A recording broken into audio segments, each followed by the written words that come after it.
할렐루야. 지난 한 주간 다들 평안하셨습니까? 우리는 사순절 네 번째 주일을 보내고 있습니다.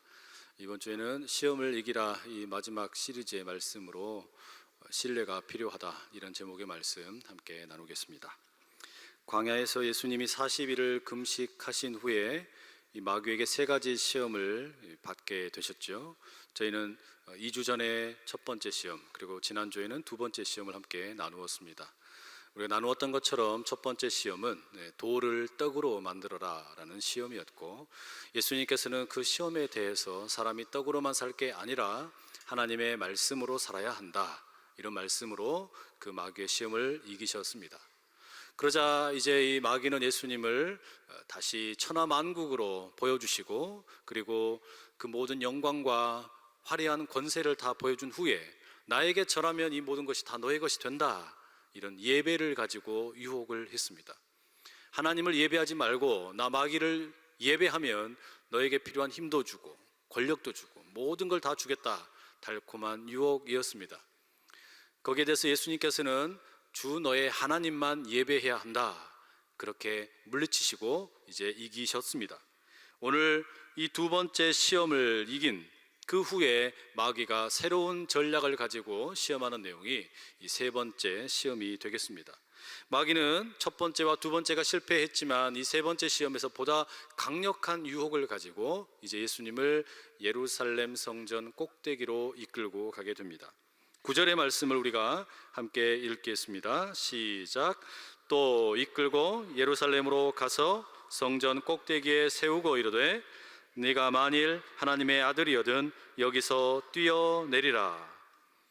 예루살렘 성전은 하나님을 예배하는 곳입니다. 바로 그 예루살렘 성전 꼭대기에 예수님을 세우고 여기에서 뛰어내리라, 이렇게 시험을 하는데 도대체 왜 뛰어내리라 하느냐? 10절과 11절의 그 근거가 이렇게 기록되어 있습니다. 함께 읽어볼까요? 기록되었으되 하나님이 너를 위하여 그 사자들을 명하사 너를 지키게 하시리라 하였고, 또한 그들이 손으로 너를 받들어 네 발이 돌에 부딪히지 않게 하시리라 하였느니라. 이 마귀가 지금 예수님께 도발을 하는 것이죠. 너는 하나님의 아들이니까 이 꼭대기에서 뛰어내려도 다치지 않을 것이다. 왜냐? 성경에 그렇게 기록되어 있다. 하나님이 천사를 보내셔서 너의 발이 부딪히지 않도록 보호해 줄 것이다, 이런 시험입니다. 여러분, 지금 이 시험이 얼마나 영적으로 교묘하게, 교활하게, 그리고 영악하게 이루어진 시험인지 감지하실 수 있겠습니까? 첫 번째 시험에서 예수님에게 이 마귀가 돌을 떡으로 만들어라, 이렇게 했을 때 예수님께서 사람은 떡으로만 살 것이 아니라 말씀으로 살아야 한다 했더니, 세 번째 시험에서 이 마귀는 지금 말씀을 가지고 와서 시험을 하고 있는 겁니다. 그리고 두 번째 시험에서는 나를 예배해라, 그러면 내가 모든 것을 다 주겠다 그랬더니 예수님께서 하나님만 예배해야 된다라고 하지 않았습니까? 그러자 이번에 지금 시험이 일어난 장소가 어디냐? 예배의 중심지, 바로 예루살렘 성전입니다. 그렇기 때문에 이 세 번째 시험은 첫 번째 시험과 두 번째 시험을 묶어놓은 일종의 콤보라고 할 수 있습니다. 예수님께서 첫 번째 시험과 두 번째 시험을 말씀으로 살아야 한다고 이기시고 예배를 드리는 것으로 이겨야 한다고 말씀을 하셨으니, 이제 그 말씀을 가지고 와서 시험을 하고 예배의 자리에서 지금 시험을 하고 있다라는 말이죠. 이 시험은 그래서 지금 마귀가 가장 영악하게 포기하지 않고 던지고 있는 시험인 것을 알 수 있습니다. 여러분, 이게 우리가 매일 반복해서 만나게 되는 그런 종류의 시험입니다. 우리가 말씀으로 살려고 발버둥을 치니까 말씀으로 시험을 하는 것이고, 나는 하나님만 예배하겠다고 선포를 하니까 예배의 자리에서 우리를 시험한다, 이런 말이죠. 때문에 이 세 번째 시험은 일종의 헌신된 그리스도인들을 향하여 찾아오는 시험이라고 할 수 있습니다. 가만 보십시오. 먹고 사는 문제, 돌을 떡으로 만드는 이 시험은 교회를 다니든지 교회를 다니지 않든지 신앙이 있든지 없든지 누구에게나 찾아올 수 있는 그런 가장 원초적인 수준의 시험입니다. 그런데 우리가 그것을 말씀으로 살겠다라고 이겨내고 나면 마귀가 이제는 우리에게 다시 시험을 하기를, 예배하는 사람이 되지 못하게 하기 위해서 하나님을 예배하는 사람이 되지 못하게 하기 위해서 나를 예배하라, 이렇게 시험을 하는 것이죠. 그러면 내가 너에게 필요한 걸 다 주겠다라고 말하자면 꼬드기는 겁니다. 그런데 그것까지 물리치고 나는 말씀을 붙들고 살 것이며 또한 하나님만 예배하며 살겠다고 다짐하는 그 사람, 말하자면 헌신된 그리스도인이라고 할 수 있는 바로 그런 사람들인데, 그들을 향하여 던지는 시험이 바로 이 세 번째 시험입니다. 나는 말씀을 가지고 살겠고 하나님만 예배하며 살겠다고 했더니 지금 어디로 찾아오는 겁니까? 말씀을 가지고 시험하려고 예배의 자리로 찾아온 겁니다. 그러니 이것은 헌신된 그리스도인들을 향한, 그리스도 우리 주 예수 그리스도만을 붙들고 살겠다는 사람들을 향한 교묘한 시험이 아니겠습니까? 저는 여러분을 그래서 오늘 이렇게 좀 축복을 하고 싶습니다. 기왕 우리가 사는 동안에 만나게 되는 것이 시험이라면 그 수없이 많은 시험들 가운데 첫 번째 시험, 먹고 사는 문제의 시험 말고, 예배를 실패하는 시험 이거 말고, 기왕 만날 시험이라면 세 번째 시험 만나시기를 축복합니다. 왜냐하면요, 세 번째 시험이 나에게 찾아왔다라는 이야기는 내가 그래도 좀 쓸만한 그리스도인인가 보다, 내가 좀 헌신된 그리스도인인가 보다, 그렇기 때문에 찾아왔다 이 말 아니겠습니까? 내가 말씀으로 살려고 하니까 말씀으로 시험하는 것이고, 하나님만 예배하려고 하니까 예배의 자리에서 시험이 드는 겁니다. 우리가 기왕 시험 드시려면 이런 세 번째 시험을 받으시기를 축복합니다. 여러분, 이 시험이 지금 어디에서 일어났습니까? 일터가 아니지요. 또 가정도 아닙니다. 교회입니다. 돌을 떡으로 만들기보다는 말씀으로 살려고 하고, 마귀에게 예배하기보다는 하나님만 예배하려고 하다 보니까 이런 시험이 찾아오는 거죠. 바로 이것이 우리를 향한 마귀의 시험입니다. 이 마귀의 시험 때문에 얼마나 많은 교회가 무너지고, 말씀의 왜곡과 예배의 자리에서의 그 갈등 때문에, 분열 때문에 얼마나 많은 한국 교회들이 쓰러졌는지 모릅니다. 심지어는 많은 이들이 교회를 떠나고 말았습니다. 지금 마귀는 그렇게 천국 백성을 지옥 백성 만들기 위해 이 자리에 와서 시험을 하고 있다, 이런 말이죠. 우리가 이것을 깊이 깨달아야만 할 것입니다. 그렇게 우리는 이 세 번째 시험으로 찾아오는 마귀의 전략이 무엇인지를 가만히 알아야만 하겠습니다. 마귀가 찾아오는 이 시험은 말씀으로 시험을 하는 것이기 때문에 말씀을 곧이곧대로 들이미는 게 아니라 말씀을 꽈서 왜곡을 시켜서 찾아오고 있습니다. 우리는 이 시험 시리즈를 진행을 하면서 창세기 3장에 있는 말씀을 자주 인용을 했는데, 오늘 다시 한번 그 장면을 보기 원합니다. 창세기 3장에서 뱀이 하와에게 찾아와서 던지는 첫 번째 질문이 뭡니까? 1절, 3장 1절의 말씀 한번 같이 읽겠습니다. 그런데 뱀은 여호와 하나님이 지으신 들 짐승 중에 가장 간교하니라. 뱀이 여자에게 물어 이르되 하나님이 참으로 너희에게 동산 모든 나무의 열매를 먹지 말라 하시더냐? 이 질문 여러분 가만히 보십시오.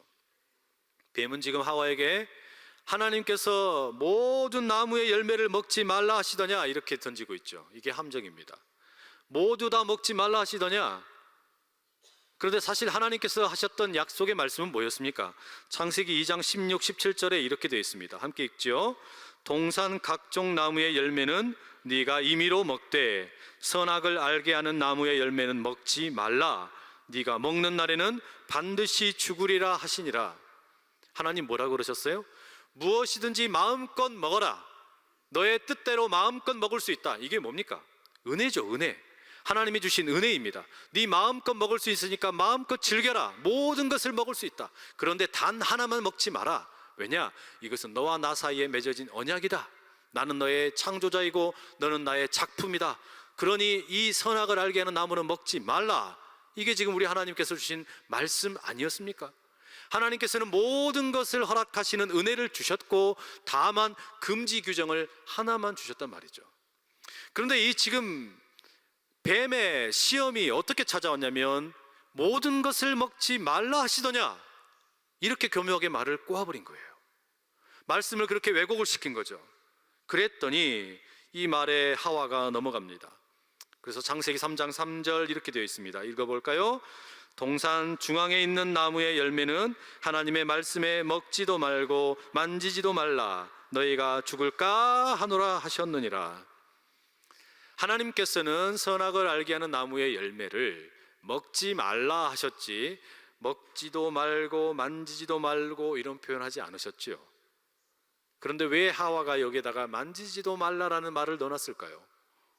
뱀의 이야기를 가만히 듣고 보니까 먹지 마라고 했던 것이 갑자기 눈에 확 들어온 거죠.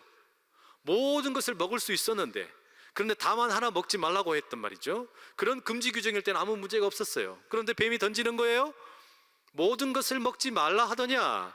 그러니까 먹지 마라고 한 그것이 자꾸 눈에 밟히는 겁니다. 그게 자꾸 생각이 나는 거예요. 그래서 뭐라 그래요? 먹지도 말고 만지지도 말라고 하셨다. 하나님은 그런 말 하지 않으셨습니다. 먹지 마라 그러셨죠. 그런데 이 만지지도 말라라고 했다라는 이야기는 만져보고 싶다라는 겁니다. 만져보고 싶다는 거예요. 그래서 뭐라고 그래요? 그 다음에 그런 충동이 느껴지면서 하나님께서는 먹으면 확실하게 100% 반드시 죽을 거라고 그랬는데 하와가 뭐라고 바꿉니까? 죽을까 하노라. 말이 좀 많이 바뀌었습니다. 그러자 하와가 열어놓은 그 살짝 보여주는 그 틈을 타고 마귀가 쳐들어갑니다. 4절 한번 같이 읽어보실까요? 뱀이 여자에게 이르되 너희가 결코 죽지 아니하리라. 여러분, 지금 말이 많이 이루어진 게 아니고요, 겨우 몇 마디밖에 이루어지지 않았는데 먹으면 반드시 죽으리라 했던 하나님의 말씀이 결코 죽지 아니하리라는 말로 둔갑이 되어버렸습니다. 이게 말의 왜곡이고 말씀의 교묘한 획책이죠. 이런 일이 일어나는 게 뭡니까? 바로 마귀의 시험이다 이 말이죠. 예수님을 찾아왔던 이 마귀의 시험도 똑같습니다. 예수님을 예루살렘의 성전 꼭대기에 세워놓고 뛰어내려라. 뛰어내리면 성경 시편 91편 11, 12절에 말씀하고 있다. 너의 발을 부딪히지 않게 천사들을 보내셔서 지켜주실 것이다. 말씀으로 유혹을 하고 있는 겁니다. 그런데 여러분, 이 말씀을 마귀가 지금 사용을 할 때 교묘하게 왜곡을 시키고 있는 겁니다. 어떻게 왜곡시키냐? 본래 시편 91편의 이 말씀은 우리 인생길을 가다가 고난을 만나기도 하고 어려움을 만나기도 하고 위태위태할 때 우리 주님이 보호자가 되신다, 그런 신앙의 고백이고 간증입니다. 하나님이 나를 지켜주신다. 그 어려운 시험의 길을 통과할 때, 고난의 길을 통과할 때, 위험을 만날 때 지켜주신다는 거예요. 그런데 지금 마귀가 하고 있는 것은 뭐냐? 아무런 시험도 없습니다. 아무런 문제가 없습니다. 고난의 길을 가고 있는 게 아니에요. 예수님을 그냥 예루살렘 성전에 세워놓고 테스트하기 위해서 그냥 호기심에 뛰어내려 보라는 겁니다. 그러면 말씀에 기록이 되어 있듯이 받쳐줄 것이다. 말씀의 맥락을 꼬아버린 것이죠. 호기심에 그냥 말씀을 증거하라고, 증명해보라고 그렇게 시험하고 있는 겁니다. 그러면 당신이 하나님의 아들이라는 것도 증명이 될 것이고 하나님도 하나님이라는 게 증명이 될 것이니까 뛰어내려 봐라, 이렇게 하는 거죠. 너가 그렇게 믿는다고 다짐을 했고 너가 그렇게 붙들고 살겠다는 말씀, 그거 한번 그대로 해봐라. 그러면 너가 하나님의 아들인 것이 증명이 되고 너가 믿는 하나님이 하나님인 것이 증명이 되니까 얼마나 좋냐. 그러니 뛰어내리라는 거예요. 이건 호기심이죠. 이거는 그저 신앙의 고백이 아니라 테스트입니다. 하나님을 시험하는 거다 이 말이죠. 지금 이런 시험이, 우리를 향한 말씀의 왜곡의 시험이 예수님에게만 찾아오는 것이 아니라 우리들에게도 수없이 많이 찾아오고 있습니다. 여러분, 이단을 보십시오. 말씀을 왜곡을 해서 교회와 성도들을 넘어뜨리려고 합니다. 제가 지금 이 빨간 봉투를 들고 있는데요, 보이시나요? 이게 저희 집 뒷문에 붙어 있었습니다. 여기에 친절하게 이렇게 적혀 있습니다. 성도님을 위한 사랑이 들어있어요. 정성스레 담았으니 꼭 읽어주세요. 벌써 느낌이 팍 오지 않습니까? 제가 그림도 준비했는데 한번 보실까요? 이 내용입니다. 이 봉투 안에 저 편지가 들어있고 출출할 때 먹으라고 사탕 2개 넣어놨더라고요. 자, 여러분, 이거를 지금 누가 붙였냐? 저기 신천지에서 오셔가지고 붙여놓고 가셨습니다. 이걸 어디에다 붙여놨냐? 안산제일교회 후임 목사 집 뒷문에 붙여놓고 갔습니다. 아마 여러분 중에도 이 사랑이 가득한 빨간 봉투 받으신 분 계실 겁니다. 이거 누가 받습니까? 이거 봉투 받는 거 교회 마크가 붙어 있지 않으면 안 줍니다. 교회 다니는 마크 안 붙어 있으면 이런 거 안 줍니다. 사탕 2개 안 줘요. 이건 누구만 주는 거냐면 나는 교회 다니는 사람입니다 하고 대문에다가 마크를 붙여 놓으신 분들, 그분들에게만 이거를 주는 거예요. 나는 말씀으로 사는 사람이라고 말하고 나는 예배를 붙들고 살고 예배에 생명을 거는 사람이라고 말하는 그 사람들에게 이 마귀가 찾아와서 이런 시험을 한다 이 말이죠. 이 시험 때문에 얼마나 많은 가족들이 해체되고 있는지 모릅니다. 자녀들이 부모를 떠나가지고 나는 그런 부모를 모른다고 고개를 젓고 남편과 아내가 갈라서고 가정의 해체가 일어나고 있는 일이 지금 이단의 말씀의 왜곡 때문에 우리 주변에서 얼마나 많이 일어나고 있습니까? 이단이 말씀을 교묘하게 왜곡을 해서 성도를 공격한다면 이 사회는 지금 과학이나 학문의 이름으로 하나님을 공격을 하고 말씀을 왜곡하고 우리의 신앙을 조롱하곤 합니다. 우리나라에도 요즘에 많이 늘어나고 있지만 미국에는 아메리칸 에이티스트, 미국의 무신론자 연합 모임이라는 단체가 있습니다. AA 단체라고 있습니다. 이 단체는 무신론을 신봉하는 사람들끼리 이제는 우후죽순 이렇게 그냥 막 일어나고 있는 단체입니다. 우리는 신이 없는 세상을 살아야 된다. 신이라는 존재가 있다고 하는 것은 다 헛소문이고 거짓이다. 우리는 그 믿음을 모든 사람들에게 전파해야 된다. 이런 사명감을 가지고 모여있는 단체입니다. 이 사람들은 그래서 책을 만들어서 홍보를 하고 전도를 합니다. 심지어 2012년부터는 미국의 도시 가운데 하나씩 선택을 해서 전역에서 이 무신론자들이 모여가지고 집회를 합니다. 무신론 집회를 하는 거예요. 그래서 함께 모여서 무신론 찬양을 부르고 무신론 전문 강사를 부르고 은혜로운 말씀을 듣습니다. 마치 우리의 부흥회를 보는 것 같다 이 말이죠. 이들이 그런 그 부흥회에 모이게 되면 사용하는 구호가 다양하게 있는데 그 중에 하나가 뭐냐? 이런 표현이 나옵니다. God hates pig. 하나님께서는 무화과를 싫어하신대. 이런 사진인데요, 한번 보실까요? 이런 팻말을 만들어 가지고 들고 시위를 합니다. 이게 마태복음 21장 19절에서 우리 주님이 길가에서 잎사귀만 무성하고 열매가 없는 무화과 나무를 보시고 저주하는 장면이 나오는데 그것을 패러디해서 이런 팻말을 만들어서 행진을 하고 조롱을 하는 겁니다. 하나님은 무화과를 싫어하신대. 이게 무슨 이야기인지 이해되세요? 우리가 지금 살고 있는 세상이 첨단 과학 문명의 시대인데 성경에 묘사되어 있는 무화과를 싫어하는 하나님을 어떻게 믿을 수 있냐 그런 말이에요. 하나님은 무화과가 싫다고 저주하셨대. 그런 하나님이 진짜 하나님이겠냐? 그런 신이 진짜로 있겠냐? 조롱하면서 사람들을 유혹하는 겁니다. 그러면서 뭐라 그러는 겁니까? 우리 인류는 하나님이 만들어서 천지 창조가 일어나서 만들어진 게 아니고 우리는 그저 그냥 과학자들이 밝혔듯이 진화를 통해서 지금 존재하고 있을 뿐이라고 증명을 하고 무신론 부흥회를 하고 있다 이 말입니다. 이런 무신론 부흥회의 대표적인 강사가 누구냐면 리차드 도킨스라는 영국의 아주 유명한 진화 생물학자입니다. 대단히 뛰어난 과학자입니다. 이 사람이 1976년에 발표한 The Selfish Gene, 이기적 유전자라는 책이 있습니다. 이기적인 유전자. 이 책은 우리 고등학생들이 논술 시험을 준비할 때도 추천 도서로 소개되는 책이고 대학에 들어갔을 때 생물학도들이 많이 보게 되는 책 중에 하나입니다. 거의 이제는 진화론에서는 그리고 생물학 쪽에서는 고전처럼 여겨지는 아주 중요한 책으로 알려져 있습니다. 40년의 시간이 지났고 이미 많은 사람들에게 읽혀졌습니다. 그런데 이 이기적 유전자라는 책에서 말하는 이야기가 뭐냐면 우리는 본래 착한 마음이 있어서 누군가를 돕고 선한 일을 하는 그런 존재가 아니라는 겁니다. 사람은 모두가 다 이기적인 유전자에 의해서 철저히 움직이고 있다는 거예요. 이기적인 유전자가 우리로 하여금 움직이게 만드는데 그렇기 때문에 혹여라도 우리가 물에 빠진 사람을 건져준다고 할지라도 그것은 자기의 덕을 쌓고 싶은 이기심 때문에 일어나는 것이지 이타적인 마음 때문이 아니다. 많은 돈을 기부했다 치자 그것도 이타적인 것이 아니고 자기의 만족을 위한 것이라는 이기적인 욕망 때문에 나온 것이다. 혹시라도 누군가를 사랑한다 치자 그것도 그저 종족을 번식하고자 하는 이기적인 목적 때문이다. 이런 말입니다. 이거를 과학적으로 해명을 해서 진화생물학적으로 설명하고 있는 책이 이 내용입니다. 그러니 여러분, 이 말이 맞다면 어떻게 됩니까?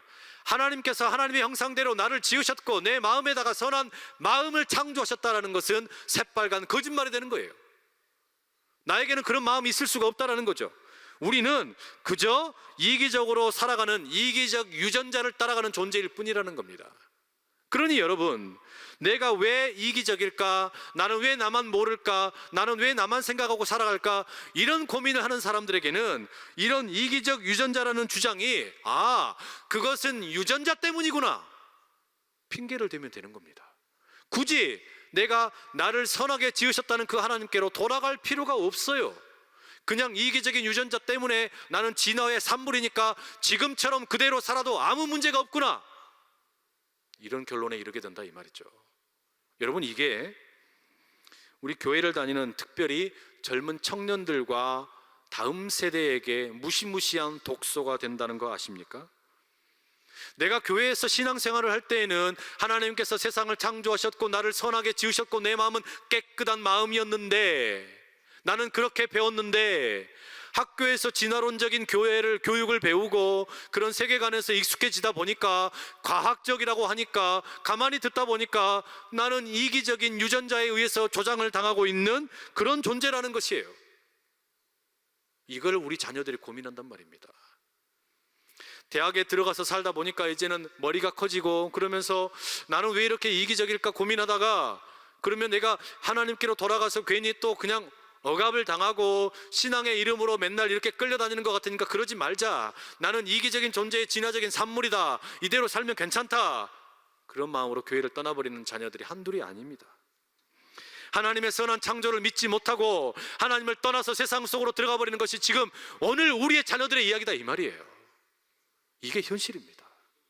말씀이 왜곡이 되어서 그 말씀을 떠나버리고 예배의 자리를 떠나버리는 이런 악한 유혹과 시험이 바로 우리들에게 일어나고 있고 우리의 자녀들에게 펼쳐지고 있다 이 말이죠.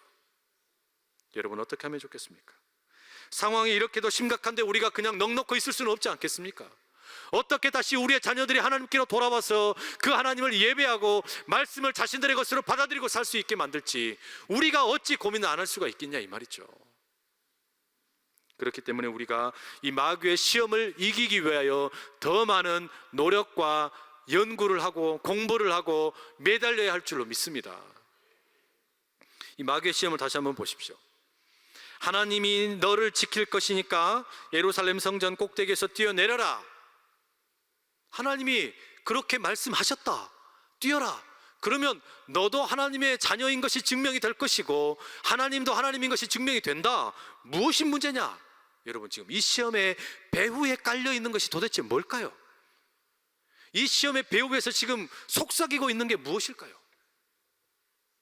여러분, 이 시험은 요한일서 2장 16절에 나오는 표현, 육신의 정욕과 안목의 정욕, 그리고 또 하나 있었는데 바로 이생의 자랑을 자극하는 시험입니다. 이생의 자랑이 뭡니까? foolish pride, 어리석은 교만함, 어리석은 자랑이라는 말이죠. 근데 여기 사용된 이 자랑이라는 말이 어떤 뜻이냐면 거만하게 자기를 과시를 합니다. 자기를 과시하는데 속을 들여다보니까 텅 비어있다, 이런 말이에요. 나를 과시하기는 과시하는데 속을 들여다보니까 텅 빈 거, 그게 자랑이다 이 말이죠. 그래서 우리가 이생의 자랑이라는 말을 번역을 새롭게 한다 그러면 속이 텅 빈 멍청한 자랑질이라고 할 수 있습니다. 속이 텅 비어있는 멍청한 자랑질이 이생의 자랑이다 이 말이죠. 그래서 하나님이 나를 지켜주는지 안 지켜주는지 시험하려고 예루살렘 꼭대기에서 뛰어내리려고 하는 거, 이거 뭐예요? 속이 텅 빈 멍청한 자랑질이다 이 말입니다. 그리고 이 속이 텅 빈 자랑질은 선악과에 대한 그 세 가지 묘사, 먹음직하고 보암직하고 나를 지혜롭게 할 만큼 탐스럽다 할 때 그 세 번째 겁니다. 나를 지혜롭게 할 것만큼 탐스러워 보인다, 바로 그런 유혹이죠. 하와가 보기에 그 과일이 나를 지혜롭게 할 것 같은 거예요. 나를 자랑스럽게 할 것 같은 거예요. 나를 돋보이게 할 것 같은 거예요. 그래서 탐스러워 보인다 그 말이 아닙니까? 그래서 그 속이 텅 빈 자랑질이 바로 나를 지혜롭게 할 것 같은 그런 탐스러움을 보여준다 이 말이죠. 그런데 여러분, 가만 보십시오. 이 선악을 알게 하는 나무의 과일이라는 게 도대체 무슨 신비한 힘이 있는 것입니까? 그렇지 않습니다. 이 선악을 알게 하는 나무의 과일은 하나님과 아담과 하와 사이에 맺은 일종의 언약을 상징합니다. 하나님은 나의 창조자이시고 나는 그분의 작품이다, 그것을 잊지 말아라 라고 만들어 놓은 것이 바로 이 나무 아닙니까? 그 과일입니다. 그런데 아담 하와는 그 선악과를 보고 이것이 나를 지혜롭게 할 것 같다라고 생각을 한 거예요. 근데 성경은 여러분 지혜가 어디에 있다고 말합니까? 하나님을 아는 것이 지혜라고 하지 않았습니까? 하나님을 아는 것이 지혜인데 이 과일을 깨물어 먹으면 지혜로워질 것 같다라는 그런 착각에 빠져서, 자기 교만에 빠져서 그것을 먹어버렸다 그 말이죠. 그럼 여러분 보십시오. 예루살렘 성전 꼭대기에서 뛰어내려라는 것, 이생의 자랑으로 속이 텅 빈 자랑질하라는 것, 그리고 나를 지혜롭게 할 것 같은 그 탐스러움을 먹어버리라는 것, 그 이면에 깔려있는 진짜 문제는 뭐냐? 신뢰의 문제입니다. 너 하나님을 신뢰하냐? 정말로 하나님 신뢰하냐? 바로 그거란 말이에요. 여러분, 하나님을 신뢰하냐? 이게 엄청나게 중요한 문제입니다. 여러분, 신뢰가 참 중요하죠? 외국으로 여행을 다니시다 보면 공항 검색대를 통과해야만 합니다. 그런데 수없이 많은 우리 세계의 나라들 가운데 이 공항 검색이 가장 까다로운 나라가 아마 미국이 아닐까 하는 생각이 듭니다. 왜냐하면 이 미국이 9.11 테러를 겪으면서 항공 운행에 대한 이 보안 검색에 대한 신뢰가 완전히 추락을 해버렸기 때문에 그렇습니다. 9.11 테러가 있기 전에는 미국에서 미국 국내 여행을 할 때는 출발 시간 30분 전에만 가도 그 보안 검색을 통과하는데 문제가 없었습니다. 그런데 9.11 테러 이후에는 국내 여행, 미국 내 여행을 하려고 해도 1시간 반 전에는 가야 되고, 이제 해외로 떠나려고 그러면 2시간에서 3시간 전에는 가야만 가능하게 되었습니다.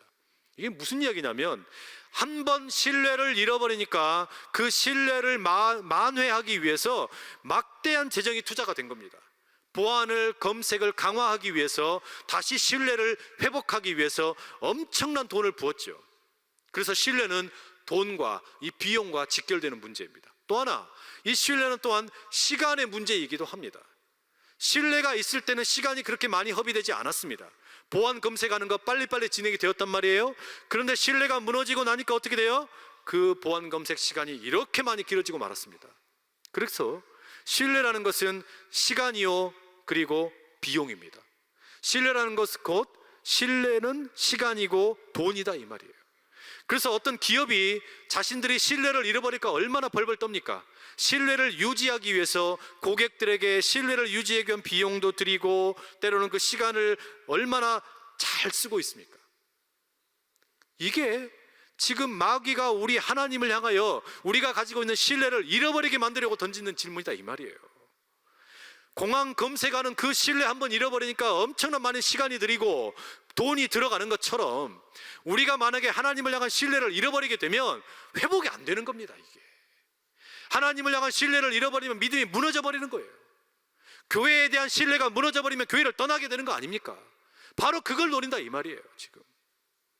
그래서 교회를 공격하고 예배의 자리에서 말씀을 가지고 공격을 하는 겁니다. 여러분, 우리가 말씀에 대한 신뢰를 잃어버리고, 예배에 대한 신뢰를 잃어버리고, 교회에 대한 신뢰를 잃어버리게 되고, 목회자에 대한 신뢰를 잃어버리고, 성도에 대한 신뢰를 잃어버리면 다 세상 속으로 가버리는 거 아니겠습니까? 이걸 노리고 있는 게 지금 마귀 사탄의 시험이다 이 말 아닙니까? 여러분, 우리가 이 사탄의 시험이 무엇인지 정체를 바로 알아야만 합니다. 그래서 여러분, 하나님에 대한 신뢰가 있는 헌신된 성도가 지금 필요하다 이 말이죠. 그 하나님에 대한 신뢰가 있어야만 우리가 이 시험을 이길 수가 있습니다. 하나님에 대한 신뢰가 있어야만 어떤 시험 앞에서도 우리가 흔들리지 않고 나아갈 수 있다 이 말이죠. 특별한 은혜를 체험하지 않아도, 특별한 기적을 체험하지 않아도 하나님을 향한 뿌리 깊은 신뢰가 있으면 이길 수 있는 줄로 믿습니다. 그러나 하나님에 대한 신뢰가 흔들리면 우리가 선악과를 먹어버리는 거예요. 왜 그렇습니까? 똑똑해지고 싶고, 그것이 나를 지혜롭게 할 것처럼 보이기 때문에, 나를 교만하게 만들고 나를 자랑할 만한 존재로 만들 것 같기 때문에 그렇습니다. 우리가 하나님에 대한 신뢰를 잃어버리면 예루살렘 성전에서 뛰어내려 버립니다. 왜 그렇습니까? 하나님이 진짜 하나님인지 증명하고 싶고 내가 하나님의 자녀인지 증명하고 싶어서 그 호기심 때문에 그런 일을 벌리는 겁니다. 하나님에 대한 신뢰가 흔들리면 이단의 감언 이설에 넘어가는 겁니다. 왜 그렇습니까? 나에게만 특별한 계시의 말씀을 준다고 하니까, 나에게만 특별한 계몽을 한다고 하니까, 나에게만 알려진 비밀이라고 하니까 왠지 내가 특별해 보여서 거기에 넘어가 버리는 거예요.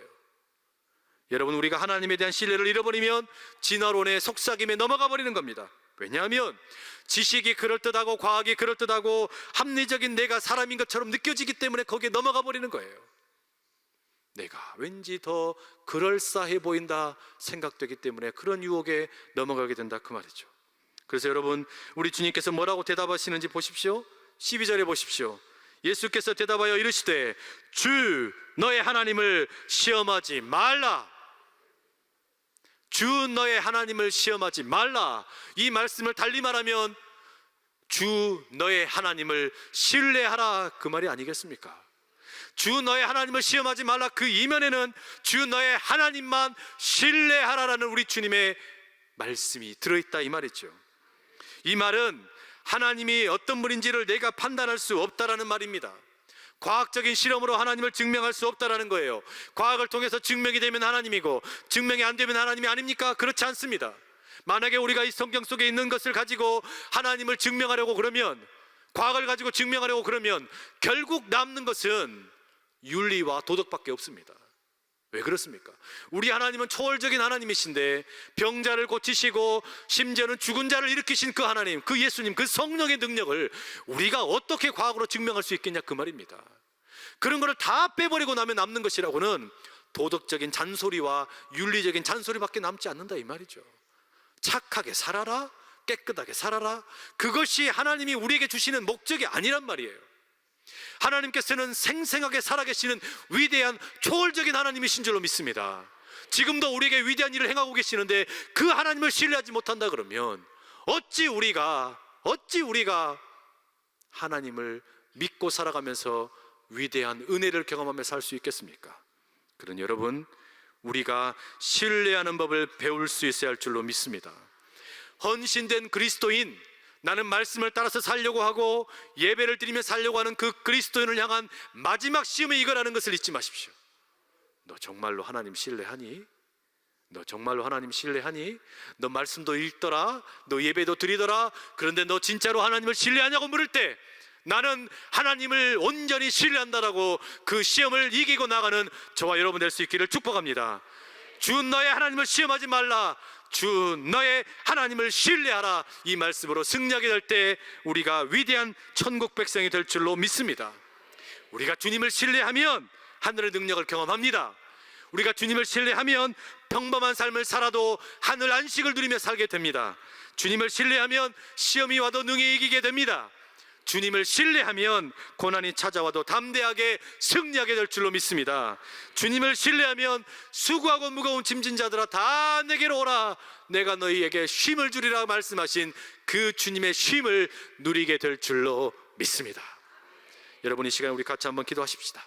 주여, 나는 주님을 신뢰하는 자로 살기 원하오니 내게 주님을 신뢰하는 이 믿음 떠나지 않게 하여 주시옵소서.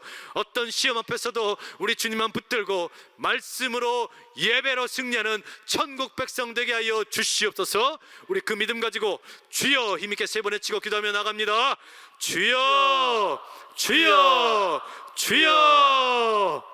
아버지, 주님 아버지, 우리를 향하여 시험하는 모든 악한 마귀의 시험 가운데 승리하며 나가는 주의 백성 되게 하여 주시옵소서. 내가 주를 신뢰함으로, 내가 주를 의지함으로 하늘 능력을 경험하고 하늘 안식을 누리고 능히 이기며 나가는 천국 백성 되게 하여 주시고 고난 속에서도 담대하게 승리하며 나가는 우리 주의 백성들이 다 되게 하여 주옵소서. 수고하고 무거운 짐진 자들아 다 내게로 나오라, 내가 너희를 쉬게 하리라. 참된 쉼을 누리며 나가는 천국 백성의 삶을 살아가는 우리 모두가 다 되게 하여 주시옵소서. 주여, 주여, 너희들이 하나님을 호기심 때문에 시험하지 않게 하시고 신뢰하며 나가는 놀라운 위대한 주의 백성으로 살아가는 우리 모두가 다 되게 하여 주시옵소서. 사랑하는 아버지 하나님, 이 세상 살아가는 동안에 필연적으로 만날 수밖에 없는 수없이 많은 시험들, 그러나 주님, 말씀을 왜곡하여 찾아오고 예배의 자리에 찾아오는 악한 마귀의 시험 앞에 주님을 신뢰함으로 이기며 나가게 하여 주시옵소서. 우리 주님을 향한 그 신뢰로 승리자가 되게 하여 주시옵소서. 예수님의 이름으로 기도합니다. 아멘.